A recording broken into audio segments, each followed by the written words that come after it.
selling 120 million records, starring in 7 films, and headlining 3 solo arena tours. The biggest-selling female artist of the decade is still excited about new challenges and humbled by success. Everything that I'm involved with, I'm really passionate about. And I feel like, you know, as long as you believe in something, you can do it. And I'm really blessed to have all these opportunities.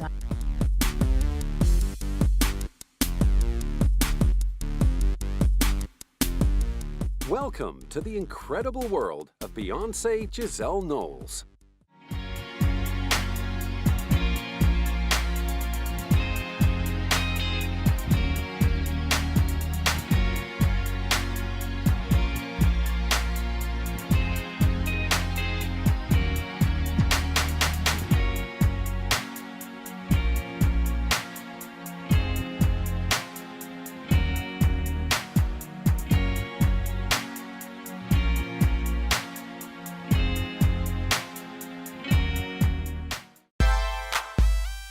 With all that she has accomplished, it's hard to believe that Beyoncé Knowles is still only in her 20s. Even she has to admit that life is pretty good. I'm very blessed. I've had an amazing family, and I think I have unconditional love. And regardless if I'm a celebrity, singer, whatever, I have a life outside of that. I don't define my life by my success as a star, superstar, or whatever you want to call it. I do what I do because I love it, and I'm grateful that I have support and people that tell me the truth in my life. Her charmed life began in Houston, Texas in 1981. She signed up for ballet and jazz dance classes in elementary school, and despite being a shy child, it soon became clear that she could also belt out a tune. By the age of 7, she was winning talent competitions, and just 1 year later, she and best friend Kelly Rowland were rapping and dancing in a group called Girls Time, which went on to become Destiny's Child. Beyoncé's salesman father, Mathew, had so much faith in his eldest daughter's talent that he abandoned his 6-figure salary to manage her singing career. That bold decision was rewarded in 1996 when Destiny's Child were signed to Columbia Records. Although Beyoncé was just 15 years old, she had already won over 30 singing and dancing competitions in her native Houston. The group, which included another of Beyoncé's childhood friends, Latavia Robertson, as well as LaToya Luckett, recorded a song called Killing Time, which found its way onto the Men in Black soundtrack in 1997. That was swiftly followed up by their self-titled debut album. The album went gold and featured the lead single, No, No, No. First time I heard myself on the radio was actually picking my little sister up from school, who's not a little sister anymore, but then she was a baby, and it was all of the girls from Destiny's Child. And as soon as we pulled up, the bell rang, and we heard No, No, No on the radio, and we ran out of the car. We ran around the car and dropped everything and were screaming, and it was like a movie scene. And my sister was really embarrassed when she walked out to see us acting a plum fool until she realized it was our song on the radio. Still, she had to wait another year to hit the big time. Destiny's Child's second album, The Writing's on the Wall, peaked at number 5 on the Billboard 200. And spawned the #1 singles, Bills, Bills, Bills, and Say My Name. In the year 2000, the group saw a few lineup changes, with LaToya and Latavia being replaced by Michelle Williams and Farrah Franklin. Farrah dropped out, clearing the way for Beyoncé, Kelly, and Michelle. Although Michelle has since admitted to battling insecurity in the early days of joining the trio, Kelly and Beyoncé made her feel part of the Destiny's Child family. It's like a marriage. You know how you need communication, you need love and loyalty and trust. What else, ladies? It's very few times that, you know, you find that that perfect person. That's really rare. So it's not easy, and it isn't like one thing that you can say. It just has to be natural. Right. And we don't have to force our friendship. Right. We just really enjoy each other. And it was always natural for us. Michelle joined the group just in time to record their third album, Survivor. Co-produced by Beyoncé, the album went straight to #1 on the Billboard charts and spawned the hits Independent Woman Part 1, Bootylicious, and the title single, Survivor, written by Beyoncé and her father, Mathew. Survivor went on to win the group their third Grammy Award for Best R&B Performance by a Duo or Group. After racking up several Billboard Music honors, 2 Soul Train Lady of Soul Awards, as well as an American Music Award, they took some time out to concentrate on solo projects. After 3 years apart, they headed back to the studio as a trio to record their 4th and final album together. This time, all 3 members took on writing and producing duties, and Beyoncé was delighted with the result. Called Destiny Fulfilled, and I'm really excited because I know that it's the best album we've ever done. It's no doubt about that. The album went on to sell nearly 500,000 copies in its first week, confirming their status as the biggest-selling girl group of all time. Topping it all off with a worldwide concert tour to promote the album, they announced to fans in June 2005 that after 14 years together, it was time to go their separate ways and pursue their individual goals.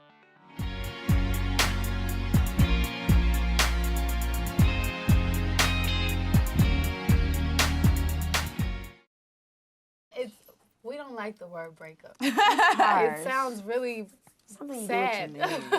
We like to say that it's the end of a chapter in our lives. And it's been 14 years. And everything cannot last forever. Destiny Fulfilled is the title of the album. It's not a coincidence. This was something that we thought about. And it was really important for us to end this chapter when we were successful still.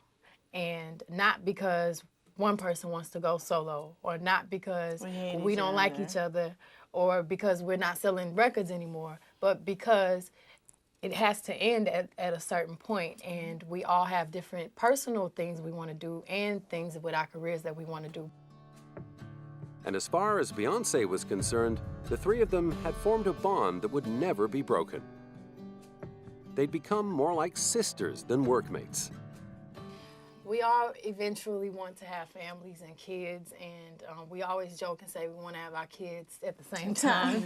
Even if we don't have men, we'll just do it anyway. Or you get married. Oh, you get married today? Okay. I'm gonna wear white you too. be nice. Come on, let's go get married.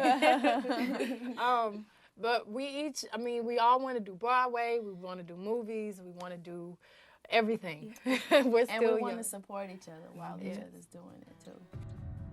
For the relative newcomer, Michelle, there were no regrets. We're happy, and we made history. We did something that, has not been done amongst a female group, and there was press about it, but not as much as there was about the statement that we just made. And even in that statement, there was love in that statement. And in fact, that wasn't to be their last public appearance together. 8 months later, they teamed up again to receive a star on the Hollywood Walk of Fame. It was a chance for Beyoncé to reflect on the journey that had begun more than 15 years earlier. I want to thank everyone for being here, and thank you for supporting us. We started when we were 9 years old, and here we are getting a Hollywood star. Dreams come true. So thank y'all so much for supporting us. God bless you. It also gave her proud mother, Tina, the opportunity to pay her own personal tribute. I remember when the girls were 15 and they first heard their first single, and they were so excited, and their whole thing was, we just want to go gold. We want to have a gold record, and we want to attend the Grammys, not get one. And 10 Grammys later, 52 million records later, this is like a dream come true. So thanks for giving them this great honor, and they are very deserving because they've remained as beautiful on the inside as the outside. At just 25 years of age, Beyoncé had not only fulfilled her destiny, she was already 3 years into a successful solo career, which began with the release of Dangerously in Love in 2003.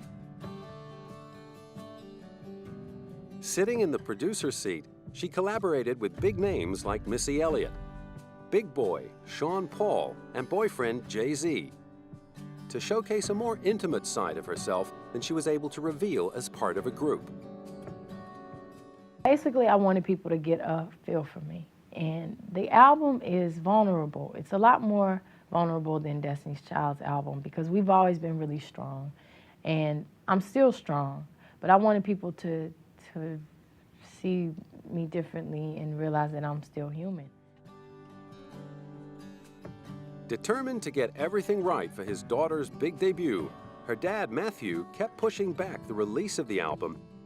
And after long deliberations about which single to put out first, they settled on Crazy in Love, and the album was finally released in June 2003, much to Beyoncé's relief.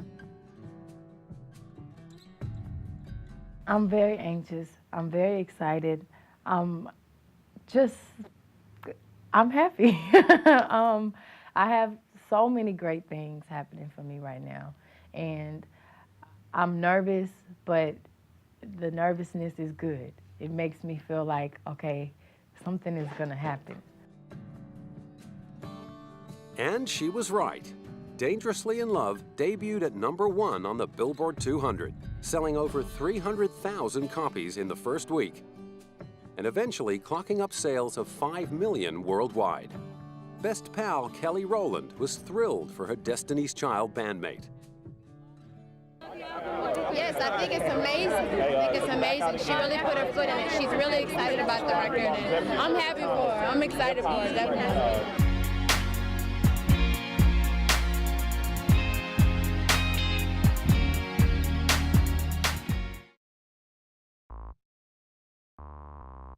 Having already earned her Best Female Artist at the Billboard Music Awards and 3 MTV Video Music Awards, Dangerously in Love looks set to clean up at the 2004 Grammy Awards, where Beyoncé was scheduled to perform with Prince. She ended up going home with a massive haul of 5 Grammys, including Best Female R&B Vocal Performance for Dangerously in Love 2, Best R&B Song for Crazy in Love, and Best Contemporary R&B Album. At the end of the big night, she couldn't quite take it all in. I'm very excited. I can't believe tonight I'm about to celebrate with Tony, and I can't believe I performed with Prince yesterday. I still can't believe it. I have to see it to believe it. It was unbelievable. I learned so much from him, and he's truly a spectacular artist. And you had all the success tonight. Are you having to pinch yourself? Does it seem real? I cannot believe it. I'm like this. Like, I don't know what to feel. It's Where do you think you're going to put all these Grammys? I have 3. My mother has 3 actually from Destiny's Child, so I'll probably put the other 5. That's crazy. After that, Beyoncé was everywhere, performing at every prestigious event from the Super Bowl to the 2005 Academy Awards, where she upped the ante by singing to a television viewing audience of millions in French. Fearless as ever, she didn't flinch. It was amazing, actually. I was more nervous in rehearsals. When I got there, I was confident, and I did it, and I'm very proud. I can't wait to go home and watch it. Also on the agenda was her final album with Destiny's Child, and getting serious about yet another career as an actress. I haven't even been a leading lady yet, which has been my choice because I want to make sure that I know exactly what I'm doing when I do it, but I have that. I have so much more to do. With so many things on her to-do list, Beyoncé was forced to postpone plans to record a follow-up to Dangerously in Love until early 2006. Finally, she was able to squeeze in the time to sit down with collaborators Rich Harrison, Rodney Jenkins, and Sean Garrett to work on a new album. She decided to call it B-Day, and its U.S. release was coordinated to coincide with her quarter-century anniversary on 4th of September 2006. The best birthday gift is for my album to be received really well. And I think I'm just gonna have like an intimate dinner with my friends and hopefully some good food. I'm gonna have a party after an award show in New York on the 31st, but it's gonna be like a big party with a lot of people, so I won't be able to relax. So I'll do it on my actual birthday, just at home, private, intimate dinner. Instead, she decided to spend the big day kicking her heels up with fans in Japan. There were more celebrations after B-Day hit the top of the Billboard charts, with sales of more than 500,000 in its first week of release. Irreplaceable, it stayed on top of the Billboard Hot 100 for 10 straight weeks, giving Beyoncé the most successful single of her career. She also had a UK #1 with Deja Vu.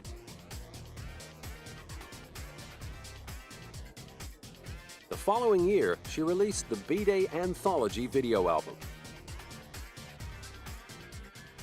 I always wanted to do a video album. While I was recording the songs, I could see the videos in my mind, but I didn't have time to do it before the release. So I said, I'm gonna re-release the album when I have time and do a video for each song.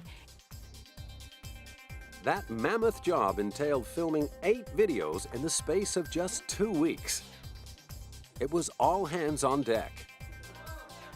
It was difficult. I did 8 videos in 2 weeks, which I don't know if anyone's ever done that. I can't believe I did it, but I had a lot of help and a lot of support. My hair and makeup team and my wardrobe, my mother and Ty and my choreographer, we all worked together and we were just grinding it out. As if that hadn't been keeping her busy enough, she also put together a deluxe edition of the B-Day album featuring brand new tracks and Spanish versions of some of the songs. I decided to write some new songs that were a little more personal because B-Day was so aggressive. And I also did 6 songs in Spanish because my friends were, impressed when Destiny's Child sang with Alejandro Sanz a couple years ago at the Grammys, and they were like, you have to do some more Spanish. You sound like, you speak Spanish. So I tried it, and Irreplaceable was so well received, I decided to do a couple more. Then it was back out on the road for her second solo concert tour. Supported by an all-female band of musicians, the Beyoncé Experience kicked off in Tokyo on April 10. As well as taking in Australia, the US, and Europe, the 90-stop tour stopped off in Shanghai to mark her first concert performance in mainland China. She also made it to Addis Ababa, Bangkok, and Mumbai, much to the delight of her Indian fans. One of the few major stars that actually come to India, which is, it's like no one comes here, first of all. And when Beyonce, who's got the moves, she's got the voice, she's got the talent, comes here, you're like, I have to come for Beyonce.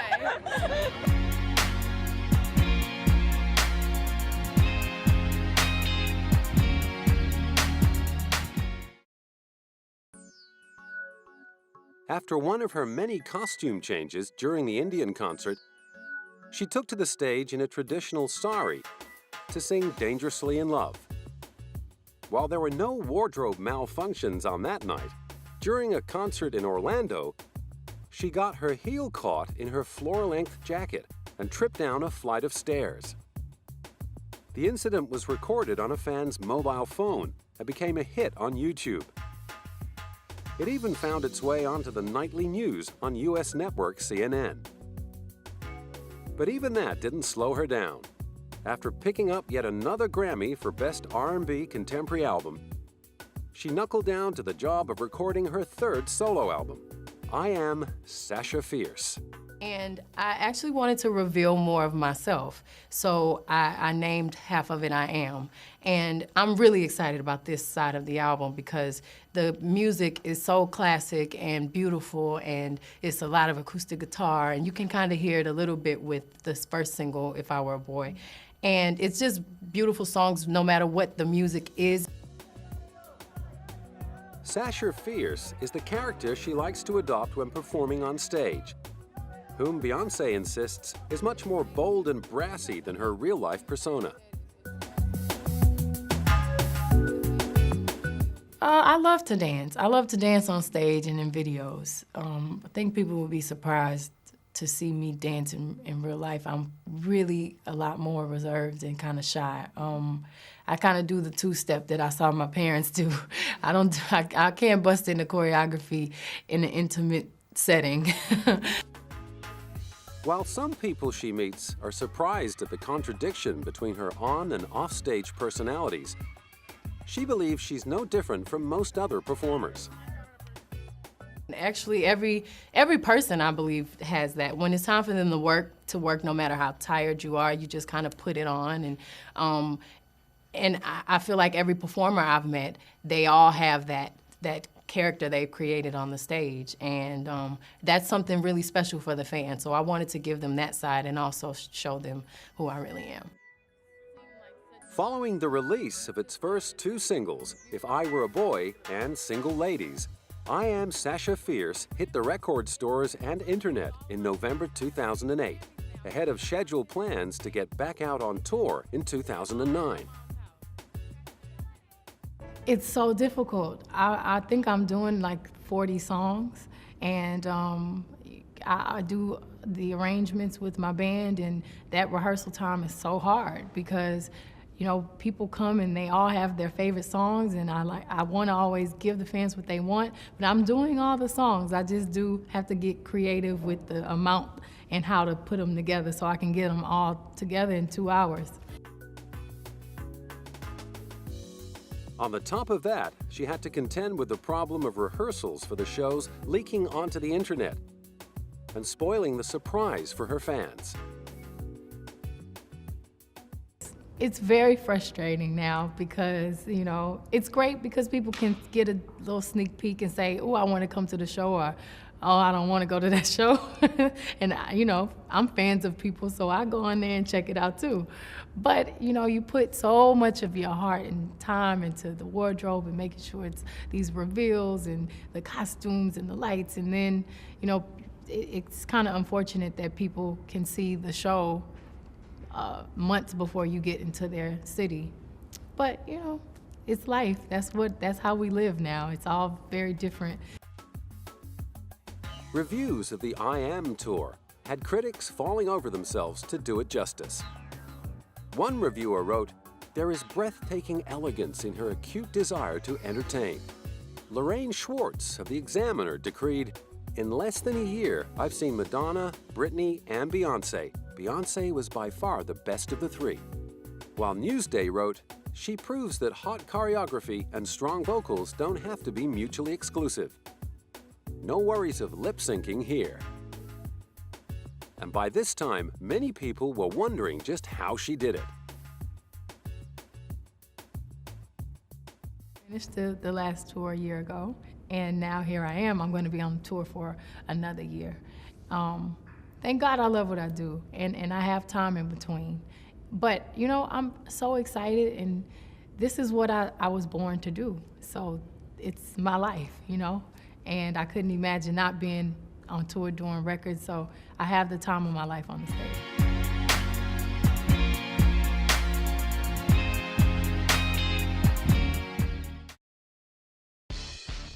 Not content with having the time of her life on stage and in the studio, Beyoncé has also somehow found the time and energy to put together an impressive film career, which began with the made-for-TV film Carmen, a hip-hopera. Next, she played the gun-toting, afro-wearing Foxy Cleopatra in the Austin Powers sequel Goldmember. Then, in 2003, she starred in The Fighting Temptations as a gospel choir singer and got the big thumbs up from her seasoned co-star, Cuba Gooding Jr. Beyoncé is beautiful, and not only that, she's a songstress, but she can act. But being only her second big screen role, she was nervous about how it would turn out. I was terrified. I was terrified. And the first time I saw this, the same feeling, but I was so critical the first time. The second time was a little better. Now I can really watch it. She still hadn't got over her screen fright by the time she arrived on set for the shooting of a remake of the 60s film comedy series, The Pink Panther. But director Sean Levy helped her overcome her fears. Beyoncé and I spent a week rehearsing. So we just went right at the fact that she's not an actress, it's not her day job, and let's not pretend that there isn't anxiety. In the end, however, she took it all in her stride. Well, it wasn't very difficult. I didn't have to do much research. I was playing an international singer. And it was so easy. It took me a couple weeks, and I got to work with the best Steve Martin and Kevin Kline, who I grew up watching their movies, and now here I am in another. Although she could have done without the extra challenge of trying to keep a straight face while working alongside a rather distracting co-star in Steve Martin. I have to just be serious. I have to stay in character and play it straight, and I can laugh after when I watch the playback. But she wasn't going to let anything get in the way of her ambition. You know, I admire Barbara Streisand, Cher, Diana Ross, and they sang in a lot of their movies, but when they acted, they really acted, and they were really good. It doesn't matter to me. I eventually want to do a really big musical. That's my dream. As usual, she didn't have to wait long. Within 2 years, she nailed her starring role in the big screen adaptation of 80s Broadway musical Dreamgirls, about all-girl group the Dreamettes. Despite the obvious similarities between her character's life and her own, there were many more differences. Dina grew up in the projects of Detroit. I grew up in private school. I mean, I grew up with, you know, a middle-class life, and my drive does not come from me trying to get myself out of the projects. Yeah. My drive comes from seeing my parents be successful and have drive, and you know, my love for music. And I mean, the dynamics in Destiny's Child is very different from Dina. Another marked difference between her and her on-screen character was Dina's lack of a big singing voice. Having to play down her own vocal capacity was just one of the many challenges of the role. The hardest thing was me knowing that I couldn't depend on my voice, because it was written in the script that Dina didn't have a strong voice. So I also didn't have too much dialogue, so I had to say so many things without saying anything, which is difficult. And of course, losing weight and the rehearsals and the studio was really not the hard part. It was mainly the dialogue and the scenes, and getting over my nervousness and making sure I was secure about my performance.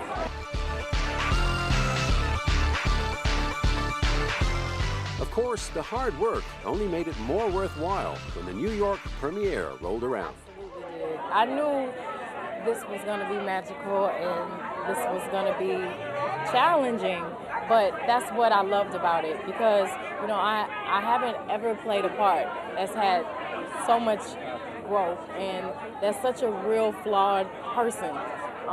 And she's very different from myself, so I had to work really hard and making sure that I was able to be as calm and controlled as the character. And I worked for 6 months with an acting coach and Bill, and now here I am. Her efforts were rewarded with 2 Golden Globe nominations and an Oscar nomination for the song she wrote and performed, Listen. By now, she'd become a dab hand at switching back and forth between careers. It's really interesting how the movies inspire the music and the music inspires the movie. Whenever I do an album and I do all the touring, and then I'm like, okay, after a year of it, I want to do something else. And I love the stability of the movies, and I just love doing something that I'm still learning, I'm new at. It's almost like starting over, which is really exciting. And then when I do that, the movie, I'm like, okay, I gotta get back in the studio. I wanna go perform every night. So it keeps my life interesting, and that's my goal, to keep growing and keep learning and becoming more of an artist, and I'm happy I've been given the opportunities to do both. She went on to prove that commitment by producing as well as starring in Cadillac Records, about real-life heroin-addicted soul singer Etta James. No, it was so fun. The hardest thing, probably the emotional scenes. Every day I would come home with swollen eyes and having to think about the most painful things that have happened to me in my life, just so I can give an honest performance. It was difficult because I'm not a person that dwells on negativity, and it was hard, but you know, it was necessary, and I think I gave the best performance of my life. Co-star Adrian Brody agreed. She's so impressive. I was blown away, actually. I mean, she's a hard worker and immensely talented, and she sang so beautifully and was connected emotionally to the hard stuff, the real the vulnerability of Etta James, and I was really impressed. And so were the critics. Beyoncé's performance earned her a Satellite Award nomination, as well as an NAACP nod for the Most Outstanding Supporting Actress. Her next challenge was to take on a role that didn't allow her to fall back on her singing skills in Obsessed. Her co-star in the movie, Idris Elba, admired her bravery. Especially great because she came with open arms to just embrace this character. In this case, she's not playing a singer or anything like that she's more comfortable with. It's a very, very a big challenge for her, so did a good job.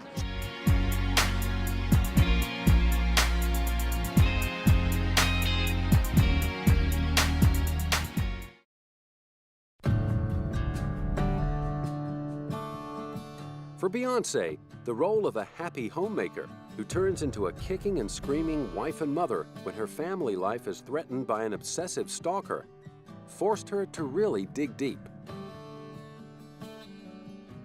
This was really serious, and it came from an emotional place. So anything that was really painful and anything that I have to fight in my life, that's what I thought about. So it was way deeper than the exterior, way deeper than dancing or performing or being, fierce on the stage. It was a far cry from having fun as Sasha Fierce on stage. And I did a lot of substitution and the same things that I do to prepare for other roles, because I'm a heavy believer in putting in a lot of work for movies. Even for the scenes that are funny or the fighting, instead of just relying on the choreography, I wanted to emotionally be believable and be as crazy as a woman would be if someone touched their child. It also made her think very deeply about her own vulnerability. Thank God I've never had anything like this happen, and I pray that it never does. I don't think it will, because fortunately, the crazy obsessed people that are in my life, in Jay's life, we have really good security. So hopefully I won't have to be in there fighting, but I'm a Houston girl, so if I have to, I'll put a little throw in there if I need to. Throughout her wildly successful careers in music and film, Beyoncé has remained incredibly close to her family. Her father, Mathew, manages her music career, while her mother, Tina, designs her costumes. My mother's my stylist. She pulls all the clothes with Ty Hunter, my other stylist. And it's great working with her. For one, she's my best friend, and I admire her.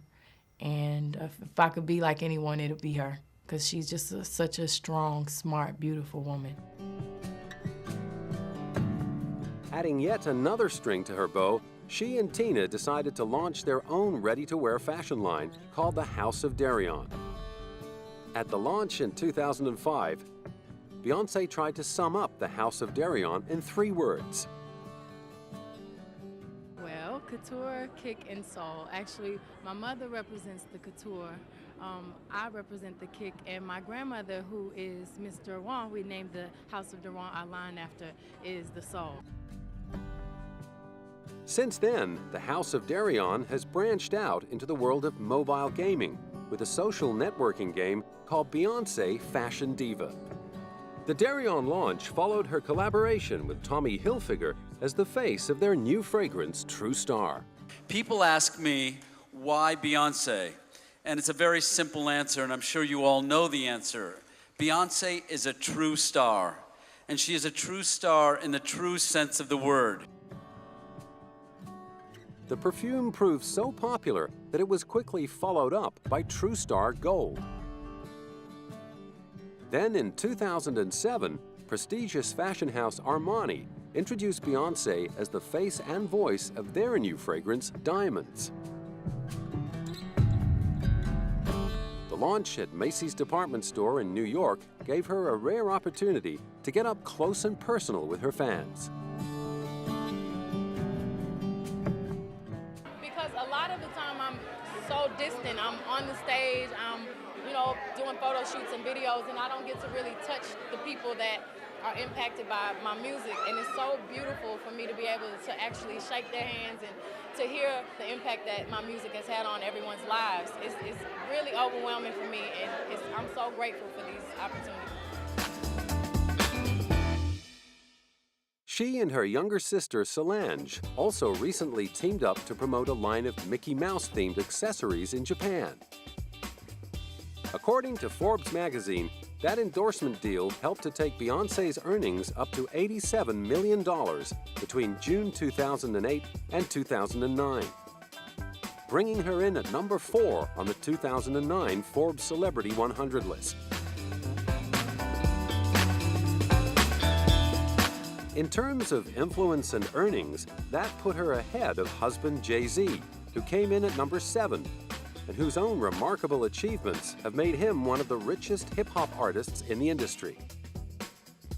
Originally christened Sean Carter, Jay-Z grew up in the tough housing projects of Brooklyn, New York. Abandoned by his father at 12, having once shot his brother in the shoulder, and with the occasional dabbling in drugs, life was not looking too promising for the young Carter. Luckily, though, fate had other ideas. Keeping his brothers awake at night by banging out endless drum patterns on the kitchen table, Sean's musical abilities were beginning to flourish. His constant freestyling, lyric writing, and obsession with rap earned him the nickname Jazzy, and it wasn't long before Sean began to see music as his one-way ticket out of the crime-infested neighborhood. You see the cycle. It happens all the time in the projects, You're having a certain life, and it leads either to jail or it leads to death. So, it's up to you to change it. And for me, it was like, what I'm gonna do? Like, I'm gonna just keep running the streets forever? What I'm gonna do when I get 30? You know what I'm saying? That always stuck with me. So, I had a talent to rap, but it was a gift, and I didn't recognize it as a gift in the beginning because it was a gift, so it came easy for me to put words together.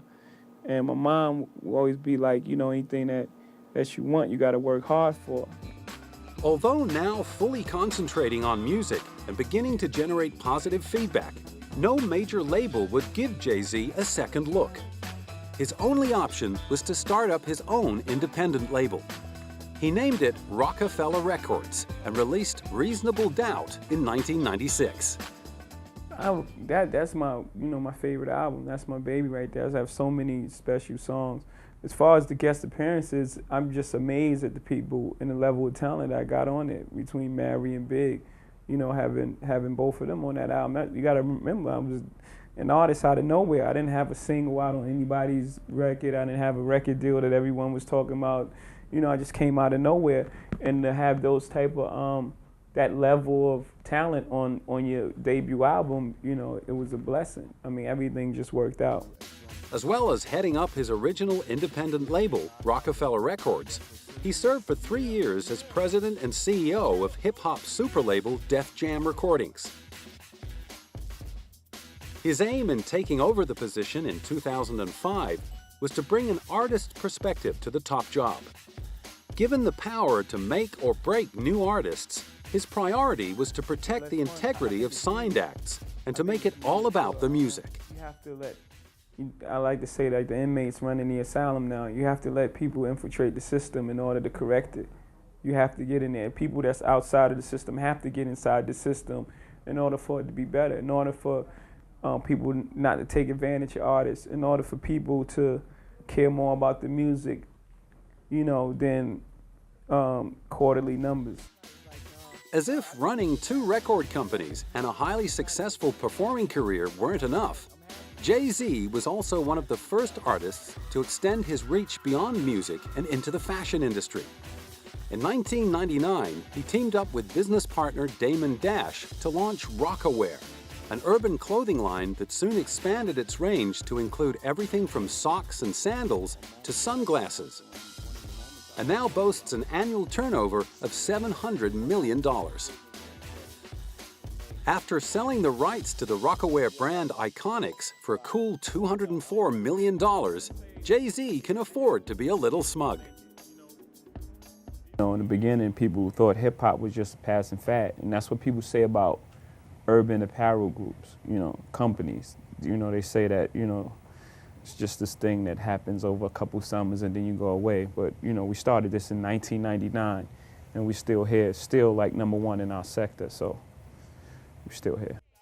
Despite selling the rights to Rocawear, he has retained his stake in the company and still oversees the marketing, licensing, and development of new products, like a new social networking site that offers style and music news. But for Jay-Z, Rocawear is much more than a money-making venture. So I'm very hands-on. I'm hands-on. I mean, I've become lately, in the last three years, I'm here, on a daily basis. But, I'm very hands-on with the designs, the marketing of it, and, just the overall look and feel of Rocawear because it's my voice. And partly due to his success as a fashion mogul, when Reebok approached him to create his own sneaker, the boy from the wrong side of New York couldn't believe his luck. I grew up in the projects, and we had to prepare to get shoes. It took us months. We had to save up and take out trash and do chores to get sneakers. So, to go from that to having your own sneaker, just the most incredible thing in the world. It went on to become the fastest-selling product in Reebok stores around the globe. Jay-Z had become the artist and entrepreneur of the moment, and it seemed that everything he touched turned to gold. In recognition of his uncanny ability to tap into the zeitgeist, he was named 2006 GQ Renaissance Mogul by GQ magazine.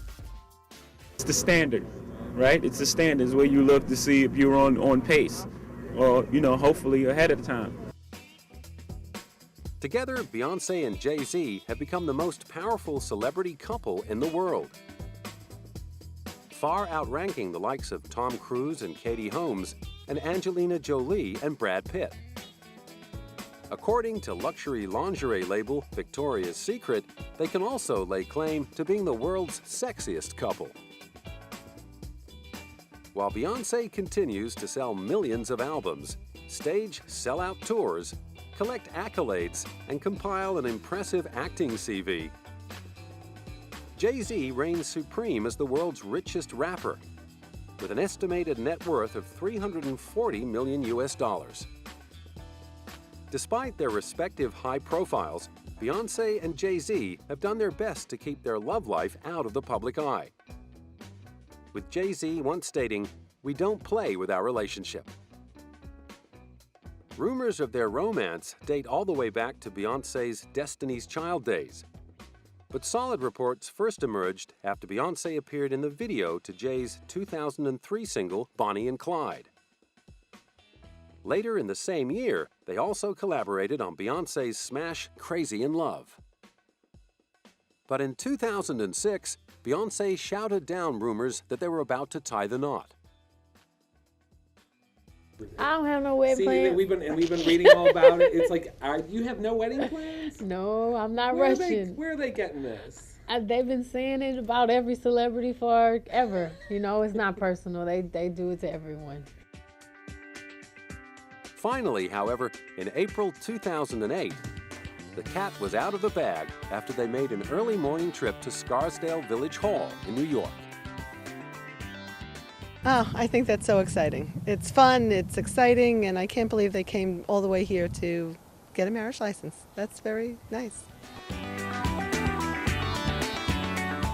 The press duly camped outside of Jay-Z's apartment, hoping to get a snap of the newly betrothed.